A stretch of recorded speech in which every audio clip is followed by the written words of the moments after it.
Guys, good evening yun. So, mag-start na tayo mag-upgrade. So, unahin natin itong bolt na EBBR or electric blow back. Pinadala sa atin isang araw. Medyo na-delay lang tayo ng paggawa sa kanya kasi meron pa tayong inantay ng parts. So, napakasimple lang naman ang gagawin natin dito.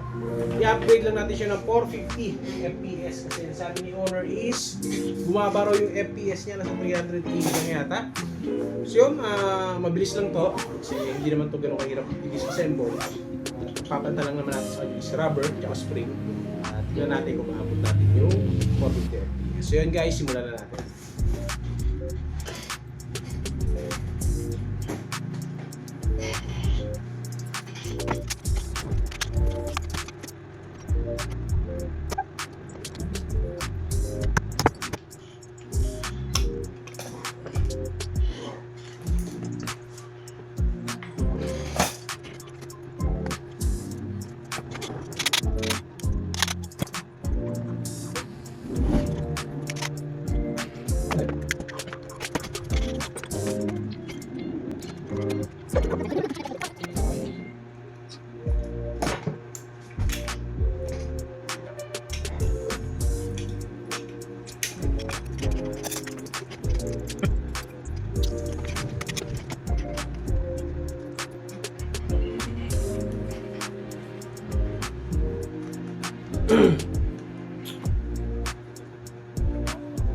And guys, yun lang medyo mahirap i-bolt pag nag-disassemble kayo.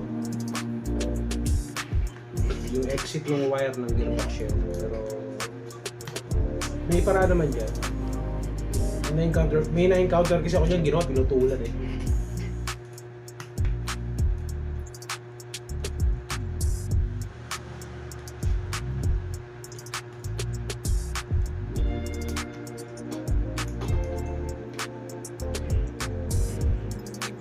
Lost thread, isang tornilyo niya. Bilis naman. Bago ito eh.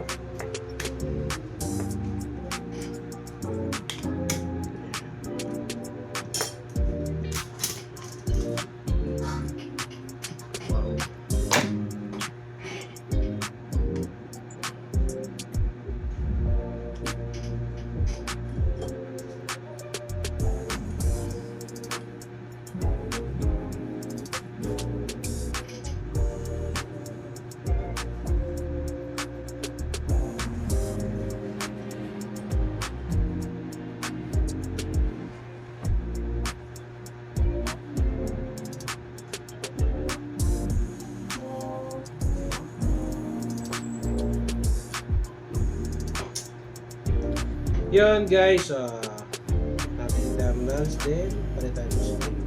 So kung nakikita ko, okay naman lahat, wala naman ibang problema. Spring lang. So mag-upgrade lang tayo ng spring para makuha niya yung 450 FPS. So yung FPS na is mababa na talaga.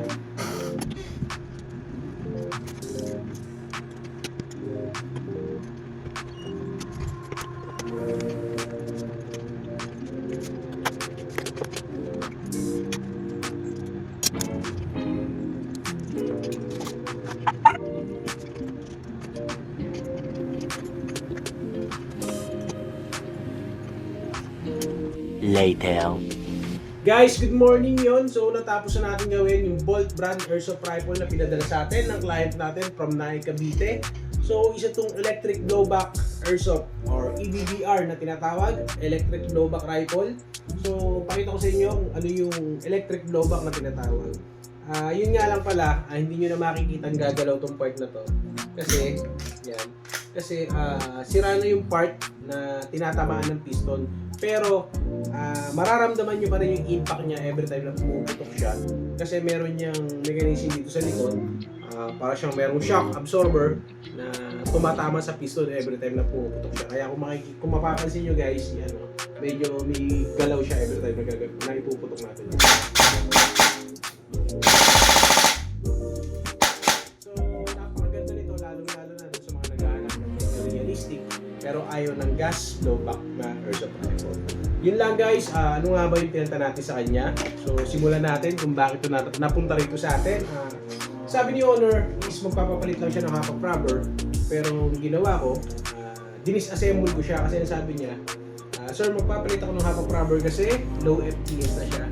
So, sabi ko naman, sir, mas maganda ma-check natin yung internal parts para malaman natin kung ano yung mga papalitan. At yun, ang chinek ko, wala man ako ibang nakitang problema. So, ginawa natin is nagpalit tayo ng half rubber, tsaka nag-upgrade tayo ng spring. Then, yun, ang FPS niya, nung ginawa natin yun is nasa 430 plus FPS. So, hindi pa rin siya umabot ng 450. Kaya nag-suggest ako kay owner na magpalit kami ng inner barrel na mas mahaba. At yun guys, napasobra naman yung FPS niya. Umabot siya ng 470 to 480. Kaya ang ginawa ko, binalik ko yung dating barrel niya, yung stock na barrel ng bolt. Then, dinisassemble ko ulit at meron tayong ginawang konting modification sa loob niya. At nakuha naman natin yung FPS na kailangan natin. So guys, ito na yung FPS niya ngayon. Check nyo. Yan, 449.5. Pasok na talaga to. At yun, kung makikita nyo, sakto lang talaga. So, 449.5. So, 0.5 na lang yung kulang niya is at magpo-450 na siya. Yun sir, sa owner nito, pasok ka na. Wala ka nang dapat problemahin na baka hindi ka makalaro kasi hindi ka papayagan at nag-over ka sa 450. Yun lang. At least ngayon okay na yung unit mo. Na-tune na rin natin ng ayos. So bukas, yung accuracy na lang ng bala ang i-aayos pa natin kasi medyo madilim na hindi na tayo makapag-test. Yun lang ulit sa mga gusto pa magpa-repair, magpa-upgrade. Message lang kayo sa page na Kabite Airsoft Zone 2. Send nyo lang yung pictures at video ng mga airsoft unit na gusto yung pagawa at pag-usapan natin. So yun guys, dun nga pala sa mga owner ng mga airsoft rifle na pinadala kanina, kahapon, tsaka nung nakaraan. So pantay-tay lang po.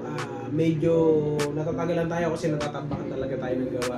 So meron tayong dalawang rifle pa rito na po for upgrade din ng 450 FPS. Then meron tayong dalawang for repaint. So yung repaint, ihuli ko na talaga sila. Then meron pa tayong dalawa dun sa labas na for modification. At isa sniper rifle na kararating lang ngayon. So isa siyang Saima L96.